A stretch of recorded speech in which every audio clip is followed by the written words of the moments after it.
Okay, so here we're going to be looking at how we can think of the value of flexibility, putting ourselves in the shoes of a firm and think, what can it do to become more flexible, and is it worth it? So we're going to be looking at a very simple example of that. Okay, so start with figure of looking at the profits of a particular firm here. So we have profits on the vertical axis.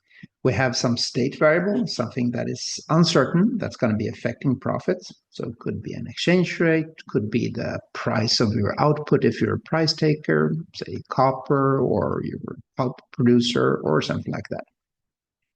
So let's say that it's a paper, the price of pulp, paper pulp that you're producing.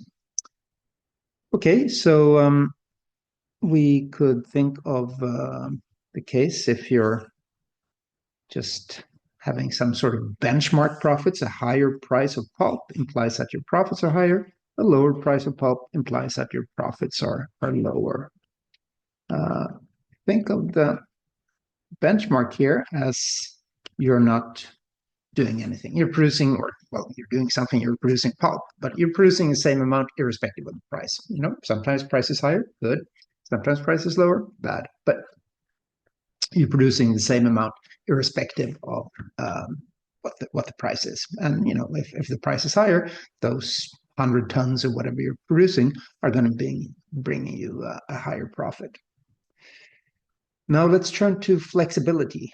What does flexibility mean? Well, it means making the most of circumstances, or making more of circumstances, at least when things are, you know, when times are good, you expand, you do more, you do better.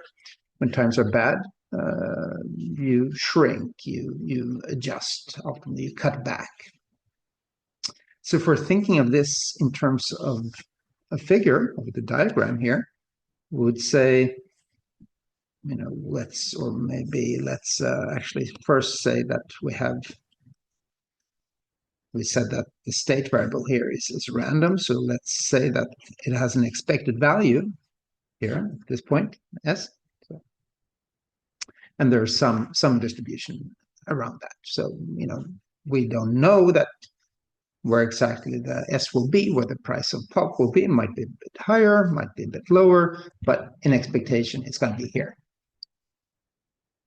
Now look at the case where, what if the price is quite high, if state is very favorable, and you're flexible. What does it mean? Well, it means adjusting, making the most of circumstances. Okay, so if you make the most of circumstances, you'll be having a higher profit than if you were just passive. Okay, so you would be having a profit like this point instead of being here. Similarly, for thinking down here, when times are tough, when the price of pulp is low, you're cutting back, you're optimizing, you're doing whatever you can to limit the harm. That case, you will also be having a higher profit than you would under the passive strategy. Okay, so that is being flexible, and we can, you know, connect various points like this, and we could say, well, in economics, typically, you know, things don't come for free. So if you have this flexibility, you're investing in staffing, you're investing in production capacity, sourcing, marketing, what have you. All of those things are going to be costly. So that flexibility is likely to cost you something, implying that if there's, you know, the exchange rate, or not the exchange rate, the price of pulp here, whatever the random variable is, that ends up being close to the expected value, times are sort of normal, all that flexibility isn't going to come to much use, and it's going to cost you something. So in normal times, at the expected value, you'll be having somewhat lower profits. But if things are more in the tails, either good or bad, that flexibility is going to come in handy and be associated with higher profit. Okay, so these are profits under flexibility, and we could look at the expected value. So call this S high, and down here S low. Okay, so in the simplest case, we could think of a situation where the probability of the high state is 1/2, probability of the low state is 1/2.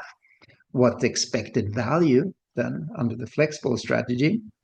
Well, it would be the midpoint between those two. So here evaluated at the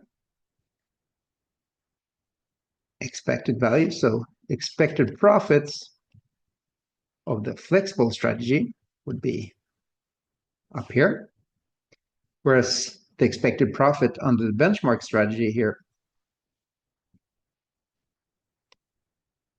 would be down here. Okay, so the firm is investing in being more flexible. That pays off if there's sufficient uncertainty to motivate that.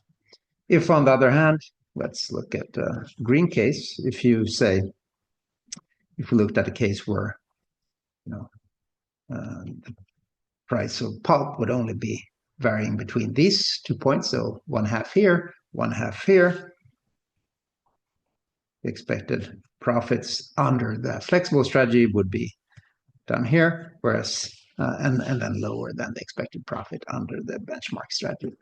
So that's a very simple way of how we can, well, maybe not so simple. Diagram looks kind of messy right now, but it's one way how we can think of flexibility in a graph like this.